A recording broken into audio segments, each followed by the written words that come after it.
Այս գումարը, գույքարկի գումարը, որը մենք օրենսդրությամբ ասում ենք, որ պետք է հավաքվի գնա համայնք, մենք ուղղորդում ենք, որ համայնքը ինքը իր բարեկեցության վրա ծախսի, շատ կարևոր է սա արձանագրել, այդ գումարները ծախսում են ժողովրդի ընտրած ավագանիները, համայնքների ղեկավարները, ոչ մեկ չի կարող ասել, մենք մեր համայնքի ղեկավարին չենք ընտրել, ձայն չենք տվել, եկել են կեղծել, չեն կարող այդպիսի բան ասել, էս էլ դնենք մի կողմ, այս վերջերս մենք ընդունեցինք մի նոր կարևոր մեխանիզմ, որը գնալով այդ մեխանիզմի ծավալները մեծանալու են, դա մասնակցային բյուջեն է, երբ որ համայնքի բնակիչները իրենք կարող են որոշել, ասել, որ մենք ուզում ենք, որ մեր գույքահարկը ծախսվի այսինչ կոնկրետ խնդիրը լուծելու վրա, եւ ընդհանրապես խոսել այս համակարգի դեմ, կներեք դա նշանակում է ասել, որ մեր գյուղերը պետք է շարունակեն մնալ ցեխի մեջ,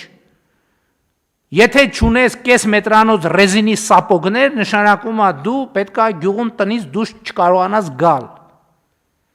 մեր օրենքեզ նախագիծը նրա մասին է, որ մենք մեր գյուղերը ցեխի միջից պետք է հանենք եւ մենք գյուղերը ցեխի միջից հանում ենք, գնացեք Հայաստանի Հանրապետության տասնյակ գյուղեր, այնտեղ սալիկապատվում են ճանապարհներ գյուղերում, որտեղ իրանց մի քանի հարյուրամյա, նույնիսկ հազարամյա գոյության ընթացքում ոչ մի այդ ողջ պատմության ընթացքում բարեկարգված ճանապարհ չի եղել